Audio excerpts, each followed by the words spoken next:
Good afternoon and welcome to the Curriculum Leaders Update meeting. Today's meeting resources can be found at risa.net/curriculum leaders. Good afternoon. I'm Kaylin Willaten. I'm a multilingual consultant at Wayne Risa. Welcome. The first thing I wanted to talk to you about today was Section 41 funding for 2024-2025. As we know, there were some glitches in the Nexus system that MDE uses. But now it is all good and settled, and you can work on your 2024-2025 Section 41 budget and submit it via Nexus. This is based on your preliminary allocation, which you can check both on the MDE website, but also here linked in the slides. If you need to spend that money now before it has been approved, you have one of two ways. If the expense is one that has been approved by MDE for Section 41 in the past, you can just go ahead and spend it, anticipating that it will be approved again. If it is a new expense and you're not sure if it's allowable, well, if MDE hasn't said yet that it's allowable, you can email them there at the email address that you see on the slide and ask for pre-approval. And once you have pre-approval via email, you can spend that money and then knowing that it will be approved when your budget is approved. Now, we have a hard deadline here. January 15th is the hard deadline to submit the Section 41 budgets. Please submit it that way. Do not lose your money. If you submit it that day and you're still not sure exactly how you're spending it all, even if you have to put it all under supplies and materials or one category, this is coming directly from MDE. Make sure you submit it, and then you can always amend that later to how you actually want to spend it. The thing that must be spent each year is the carryover from the past year, or again, you would lose that money. If you are not able to spend all the money this year that pertains to this year, even though we'd love you to be able to do that, if that does not work out to your liking, then that money can be carried over into 2025, 2026. Another thing we need to talk about is program evaluation. So in November, when I was here, I talked a little bit about program evaluation and using this as an opportunity, not only a challenge, but also an opportunity. Since we have service minutes that we have to meet, thinking about the best way to do that for students and also for your staffing. And one of those ways is co-teaching. And we are going to have some different kinds of professional learning opportunities around that and around the program evaluation per se. So MDE right now is creating some webinars around the Title III monitoring indicators that are being used for program evaluation for this year. Now, I can't promise, but based where we are in the year, right now we anticipate that these same indicators will also be the indicators used for evaluation in 25, 26 as well, that this cycle will be longer than just 6 months. Again, no promises, but that's where we think this is headed. So after these webinars are created by MDE around these Title III monitoring indicators, Wayne Risa and other ISDs are going to follow up with technical assistance.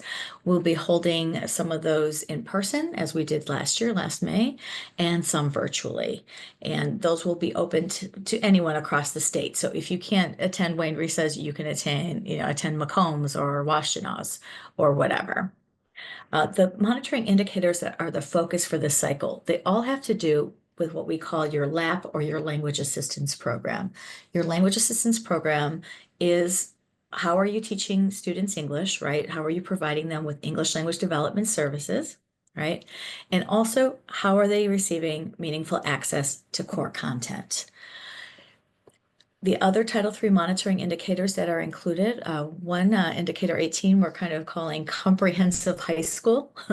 That includes everything from transcript evaluation to class placement to pathway to graduation for students at secondary. And finally, the indicators that revolve around the professional learning that are needed for your staff, teachers and counselors and other educators, so that all of these things can be carried out in both English language development services and in meaningful access to core content.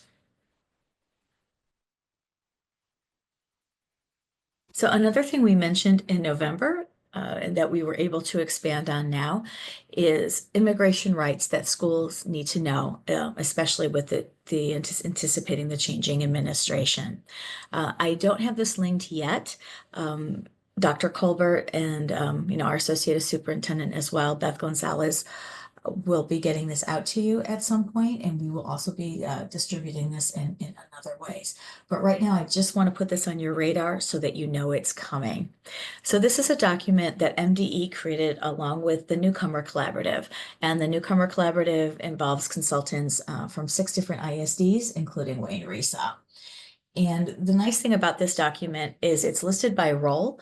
So next to superintendent, it's basically what a superintendent should know. And here are the resources that will help you develop protocols, policies, guidelines, and make decisions, right? By the same token, if you're a classroom teacher, what do you need to know? What are some resources that will be helpful for you? And so on, right? And then you see on the slide some different resources that are already included. And honestly, there's many more, but these are some that you might be familiar with already or interested in reading. This is going to remain a living document. So as things change or other resources become available, or we know a little more about what may happen, this document will change as well. So we hope to send you that link very, very soon. Another thing that you need to be thinking about right now is the home language survey. So the home language survey questions on the enrollment form have changed for 25-26. And now, as you're getting all of your documents together for kindergarten roundup and other kinds of enrollment documents for the coming school year, you need to make sure you're including the new questions. So having said that, it's not just the questions. You do need to put what's on the right of that slide verbatim. So Michigan welcomes families of all language backgrounds. Speaking more than one language is a valuable asset. Please answer the 2 questions below. If your response to either question is a language other than English, the school district will give an assessment to see if your student may benefit from English language support. And then after that, you have the 2 questions. What language is used most at home? And what language is used most by the student? And linked to these slides are the survey update from MDE from last summer, and also a wonderful MDE webpage that has all this in English, plus in about 20 other languages. So you may download those and use those for your enrollment documents. Finally, as always, we want to advertise our upcoming professional learning and events. Michigan author and educator and speaker, TEDx speaker, Huda Isa, is part of our Equity Leader Series, The Ways of Knowing, Doing, and Being, and she will be presenting, that's no cost, virtually in January. We continue to have our Newcomer Educator Network that you sign up for the series and come to the sessions you can, also at no cost. If you want to be part of our Wayne County Multilingual Network and come to informational meetings, kind of like these, but just around our topics, we have 3 of those a year. Another one coming up in January. Again, sign up for the series and come when you can. Another new series that we have, we're doing Bridge Between Multilingual and Special Education. This is the same series offered after school and offered at lunch. Again, these are drop-in, so hopefully you'll be able to do the series, the full 3 hours. But if not, each hour has a different topic. So you can do anywhere from 1 to 3 of those. And we especially encourage special education and English learner development teams to attend. And finally, as always, you can go to our website and see even more opportunities. So here we are, as always, at your service. If you want to receive updates from us and emails, please contact Kelly Caltabiano at the email on your screen. And as always, any of our virtual multilingual professional development opportunities are at no cost to Wayne County, and you use that code WCML 2025 at checkout. Thank you very much.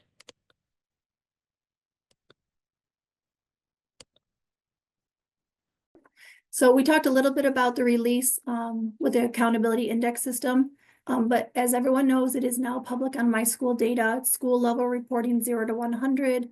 It measures school performance against the state targets. Those state targets were revised last year. There are state targets in the 7 components. Those components are weighted and combined for an overall score. And there is a resource from MDE, the Index Resource Toolkit. Next slide. We also talked about this a little bit. They released those thresholds. So they have I added the 22-23 thresholds here against the 23-24 threshold. So you could see the comparison better than the 21-22 baseline.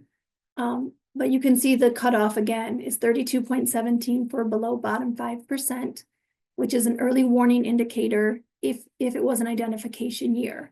And then our identification cycles below yearly for TSI 23-24.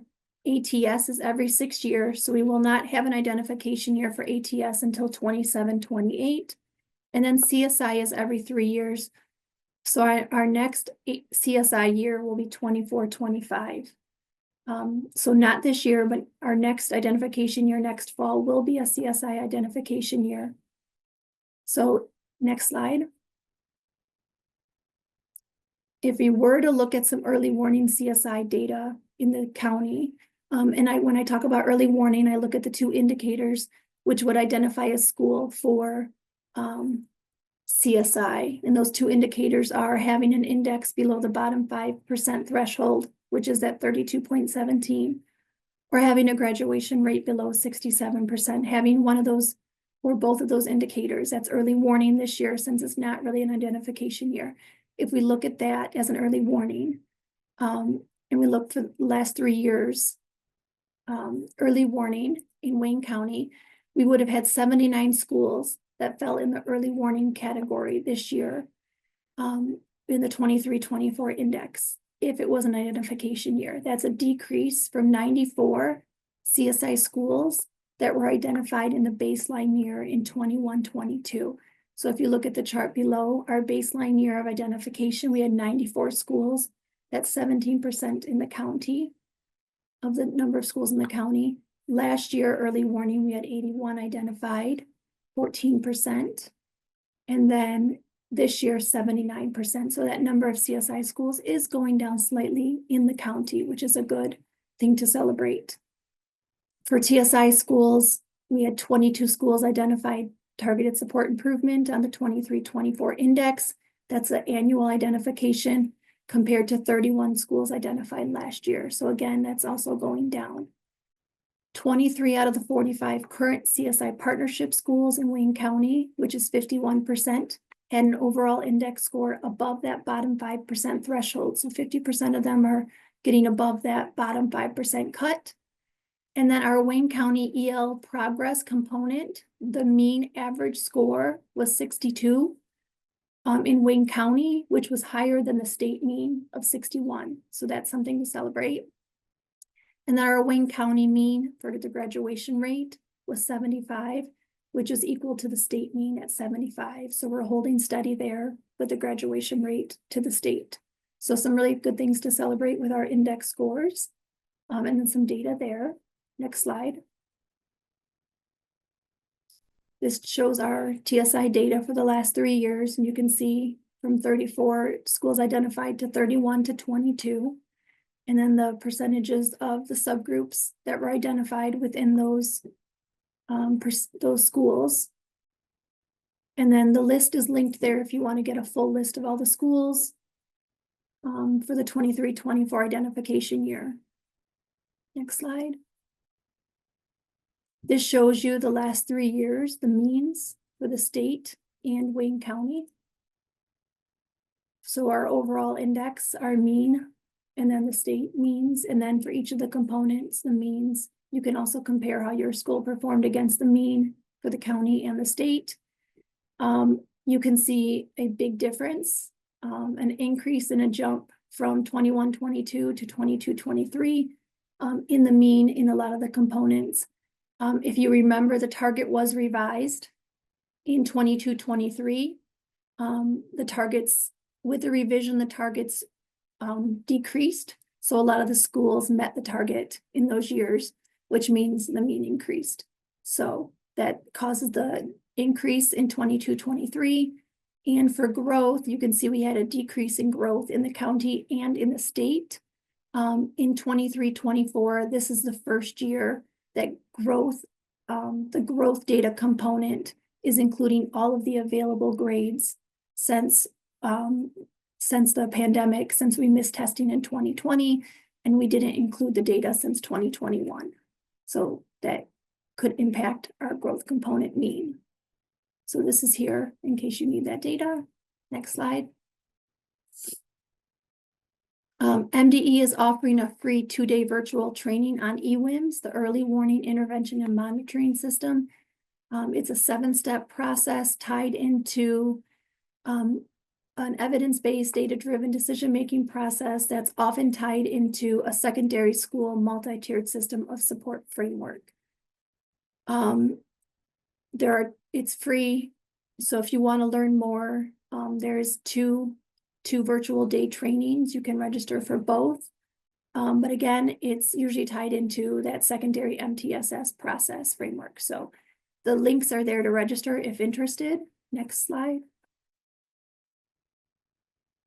And then our student voice survey, this is statewide consortium. It's coming up for the spring 2025. The link to register is open. There is information there and data from 2024, the spring assessment. But you can see there was an 86% increase in 2024 from 2023. They had 108 participating districts from across the state, over 70,000 student voices. They added a parent survey and an educator survey. The benefits of this survey: it's a free student voice perception survey. It's online. It takes 10 minutes to complete. It's designed for grades 5 through 12. It covers the domains of student engagement, belonging, and social emotional learning. And again, it includes student, parent, and educator voice surveys. There are district and school level reports. There are 4 administration windows this year. They tried to work it around MSTEP and PSAT and SAT testing.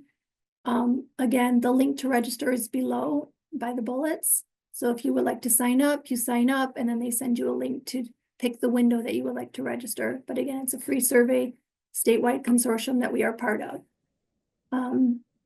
Thank you for working with me. Any questions in the chat? I can go through there. I am not seeing any. No? Okay. So if there's any questions, everyone has my email. Let me know. Good afternoon. I'm Carrie Fromm. I'm one of the literacy consultants, and I just have a couple of quick things I wanted to share with you. First off, all of the administrators, elementary administrators in the county will be receiving some professional resources from the Literacy Learning Network that we work together on. These are the first 4 books that are inside of the bag, and we will be providing learning opportunities around each of these books, not just for your administrators. So if you want to participate, or anybody who supports an administrator would like to participate, we welcome you. But we will also be providing materials for your staff to take some of the learning that they're having and take it back to their own staff. So things like presentations or summaries of chapters, things like that, so that they can then lead professional learning inside of your district. We're going to talk first about no more culturally irrelevant teaching. Then the Principal Network will be reading the 8 Paradoxes of Great Leadership and talking through that. We're going to do Shifting the Balance, the K2 version in June, and the 3-5 in August. And then we're also going to be talking with administrators about how they can create story walks at their own building, which is a really nice way to think about outside learning and putting literature inside of it. If you ever are interested in seeing a story walk, we have one that is right next door to Wayne Risa. But we're going to be running PD around that to to show buildings and districts how you can create those in your own spaces. These bags will be delivered at some point or you are able to pick them up at Wayne Risa. You'll be getting more information about that.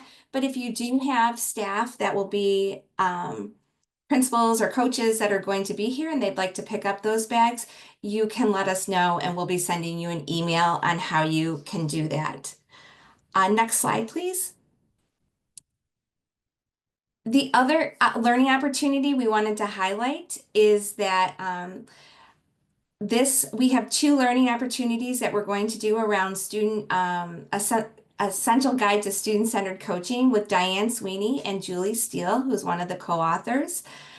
This year in the winter, we're going to be doing an after-school book study with Diane Sweeney and Julie Steele.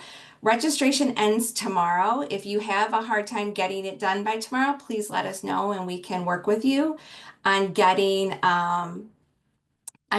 that books to your staff so that they can participate.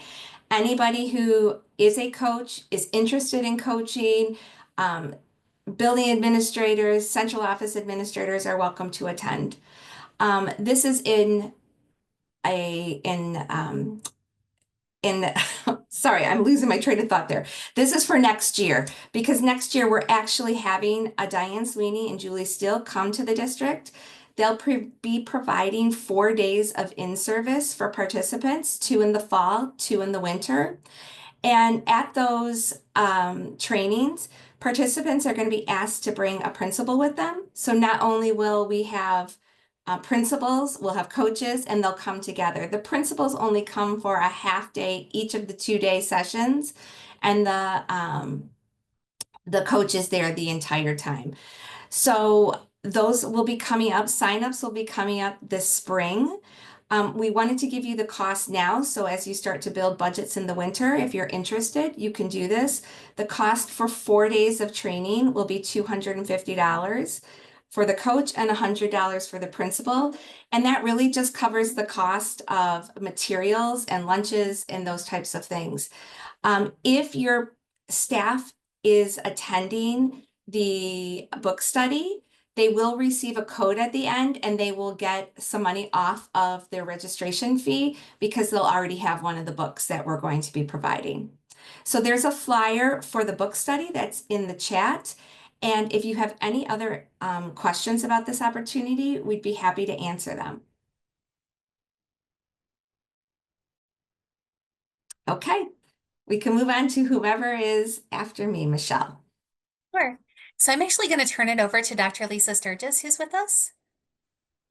Hi, yes, we have a survey that we've created, and we want to hear from you all, from schools about this. We were really attempting to better understand sort of the continuum between pre-K to K and what schools are offering. So this survey asks first and foremost what you offer. Do you offer pre-K? Do you offer young fives? Do you offer kindergarten? And then we have a series of questions that ask which curriculum you use for each to get a better understanding of sort of the alignment and to think about preparation for children that are going through, several classes before they get to kindergarten and beyond. And then we did add a final question around supplemental curriculum. In working with several districts, they have a curriculum, whether it's like a second step for social emotional or a literacy curriculum that they use district-wide that would be important for them to utilize pieces of that in either an early fives or a pre-K classroom, wondering what that is as well, just so that we can think through that. So that survey, yeah, I saw the question. I was going to ask Michelle, is the link there or how do they get access to the survey? That's the only thing I don't know, but what I would say is we would really appreciate your feedback as we begin to think about how we're intentionally supporting children from pre-K all the way to kindergarten. And it's in the that slide link deck. is in the chat to the survey. And then I also just linked the slide deck as well. But Thank you, Michelle. everything is at risa.net/curriculum leaders. So if you ever need anything, the slides or all of the resources shared, everything's there. Thank you. We think about different surveys and collecting your voices. One more piece that we're going to be sending to you, and we will share it in the chat, but know that we'll be following up with an email to request this information again. As we think about the professional learning that we will be offering through Wayne RESA next year, we'd really like your feedback. What are your priorities for your districts? What are you able to send teachers or educators to here at RESA? We know that in the past, substitute teachers have been hard to come by, and so we were doing a lot of evening or Saturdays, and we're hearing now that maybe that's not as much of an issue, and that might be different during the day. Professional learning might be better. So we just need all of that feedback from you. If you have ideas, this would be a great place to do it. Another thing that actually sparked with something Jason Gribble from Taylor actually suggested was the idea of having professional learning throughout the county on election day. So we're going to try and have lots of offerings for you on that day too. So if there's something you know that you would like offered on that day, please feel free to add all of that content there. Thank you. And I don't believe Judy's in the room right now, so I'm going to go ahead and share a little bit from our instructional technology department. A couple of things that you're definitely going to want to know about. A new bill was passed that basically said that all high schools have to offer a course on computer science. So that was passed on December 9th. So we've linked some information there so that you have it. There's some different things that can be done in terms of how you code your courses, but just so that you know that that is something that was passed. We also have some professional learning grants that are available up to $50,000 per awardee. So we'll make sure and link that for you as well. Next. And this is very exciting. Our annual Maker STEM Summit is offered in February. Again, the link is there to register if you have educators in your district or administrators who might be interested in being a part of this. It's a great day just to learn together, get some great ideas of things you can do in your classroom, really to get students hands-on in the using STEM and making. And it's just a wonderful day of learning. It's always at the Henry Ford in Dearborn. So if you're interested, we'd love to have you there.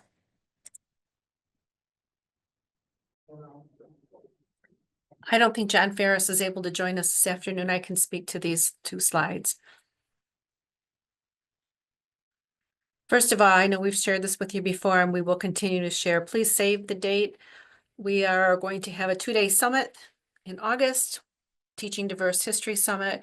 Day 1 will be a regular conference. We've been in conversation with Dr. Hassan Kwame Jeffries. He is the host of Teaching Hard History podcast and author of several books. We will be focusing on not just the what and the why of teaching comprehensive history and untold stories, but also the how. What does that actually look like, and how do we build confidence for teachers to teach outside of the textbook and be inclusive of place-based kinds of histories?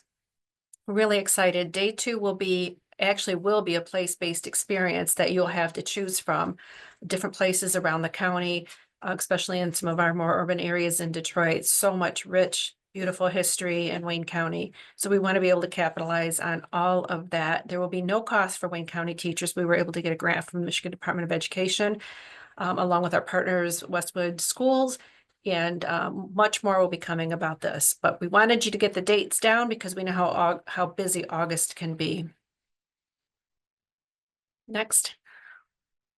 And the other thing that we have coming up is we're hearing a lot about supporting our multilingual students in some of the content areas, especially in social studies. So we have a partnership with our multilingual department, our social studies consultant, to support teachers in supporting students around content areas, specifically social studies for multilingual students. That information is there. If you have any questions about either of these, you can contact John Ferris. He's our social studies consultant, and his contact information was on the slide.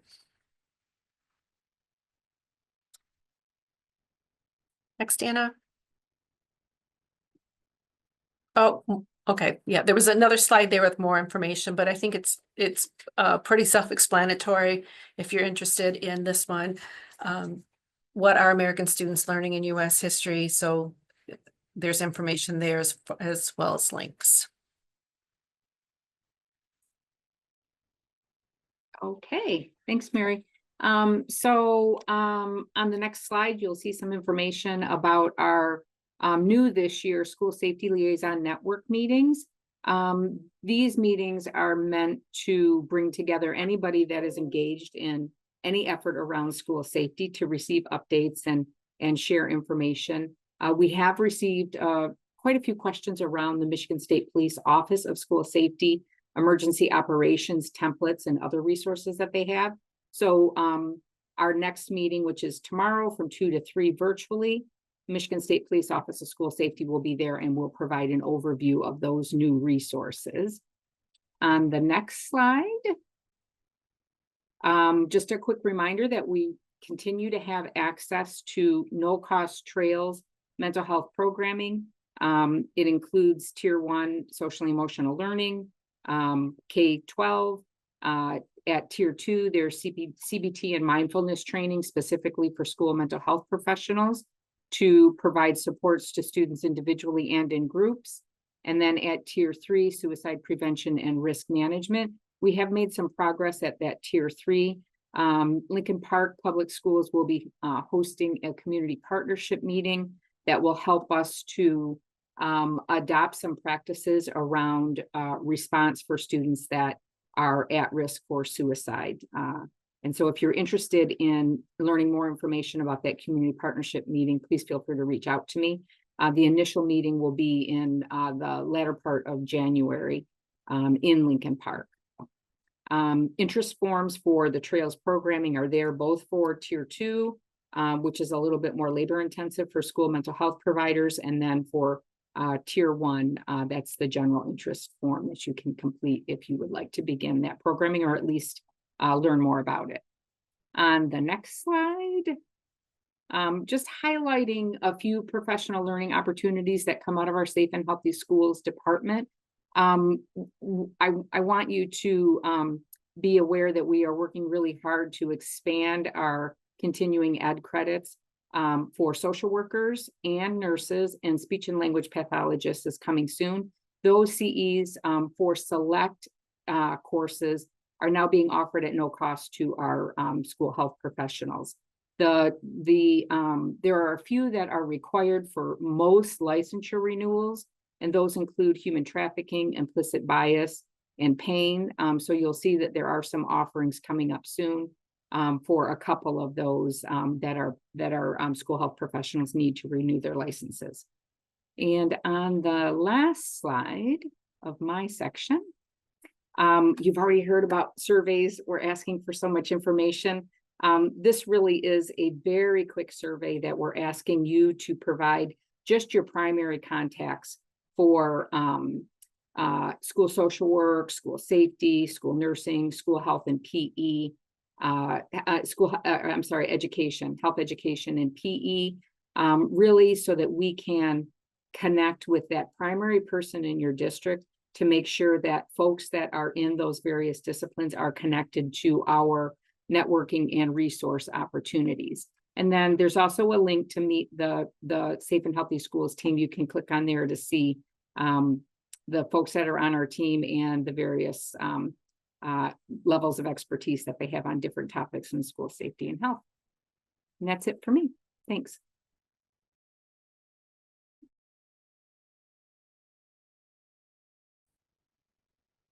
Hello, everyone. Thanks for being here this afternoon. We have a few upcoming dates that I just wanted to lift for you. The first one, of course, is February 13th. Our consolidated application is due, so all of those amendments are due. And February 13th, if you are requesting to relinquish funds, you're going to need to do that by that particular date. Memos are listed right here in the PowerPoint so that you can learn a little bit more information about them. We also have some reminders on this screen around some reports that are due, and then some grants that are coming out as well. A general reminder for new and amended items. So many MDE consultants are requiring that we add the word new in all caps at the beginning of a newly added budget item. And when we're amending a current budget item in our consolidated applications, please place the word amend in all caps at the beginning of the budget item. If an item is already opened and you don't make any changes, it's accidentally opened perhaps, you're going to put NC or no change at the beginning of an item. This will really help to speed things up with getting your consolidated application approved. Also, I get a lot of questions around the obligation date. And so I've developed kind of a little scenario around that particular topic. First, if you submit prior to the deadline of February 13th, 2025, then your obligation date for any new items placed into the consolidated application will be January 15th, 2025. New positions must include a job description and cannot be paid prior to the obligation date. So contact your MDE regional consultant if you have any questions related to that. Also, new subscriptions must be prorated from the obligation date until August 31st, 2025. Because we get so many questions around this, again, I'm going to tell you to make sure that you're working with your MDE consultant. And additionally, I created a quick book creator that has a district scenario. It helps to think about what you're actually putting into the application as new and when you can actually start paying for those things, especially when we're thinking around staffing, right? So the fictional district in this book is expanding its literacy support services by adding new positions funded through Title I. And the book kind of details how this fictional district adhered to their obligation date. So I just want to remind you that your context matters and you should consult with your MDE rep for more details regarding this. But at least this gives you some thinking points and some talking points when you're thinking around your obligation date and when you can start paying for staff or perhaps paying for those subscriptions. There's also a 23-24 line item budget help and guidance document that MDE put out. This is a really good document. I've read through it. I think you'll find some really interesting information in here, and it will also help you on your journey.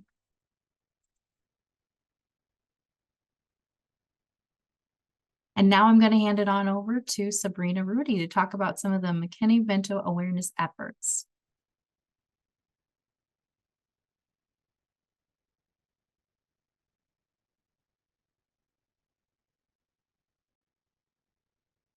And I am going to hand it on over to Sabrina Rudy, who's going to be talking about some of our McKinney-Vento awareness efforts. Well, good afternoon, everyone. It is nice to see all of you on Zoom. And I just want to share with you just an initiative that we have been engaging in. The Special Populations team has been very busy raising awareness about McKinney-Vento. We, were able to look at our numbers across the county, and we recognize that the identification rate of our students who are experiencing homelessness was quite low. We've made some positive trends in the last couple of years so that we can make sure that these students are receiving the supports and services available to them under the McKinney-Vento Act.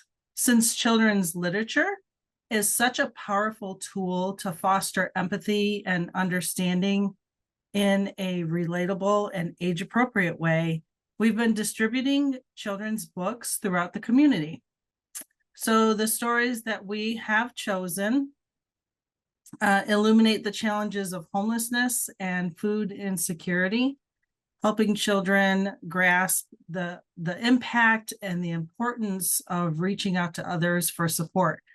We've placed a sticker in each of the books that we have distributed that provides a QR code link to our public-facing McKinney-Vento page on the Wayne Risa website. So we have passed out 750 books at our McKinney-Vento awareness events. 460 books have been distributed to 57 public libraries in Wayne County. And we're also in the process of getting over 1,050 books into the hands of your homeless liaisons to place either in your school libraries or make available in other ways if a school does not have a library. So we've created this book review that you see on the screen right now that highlights the books that we've distributed, including the appropriate age and Lexile measure. Our plan is to continue sharing these books with the community and adding more titles to the review as we come across books that meet our standards. Thank you. And this takes us to the end of our December Curriculum Leaders Update meeting. We are here to serve. Thank you for joining us. You have everybody's contact information that was provided today. Please feel free to follow up with any of us if you need additional information or you would like support in any way. Thank you for your time. Thank you for everything you do for students and families in Wayne County. And we are wishing you a joyful and relaxing, restful holiday break. Have a great day.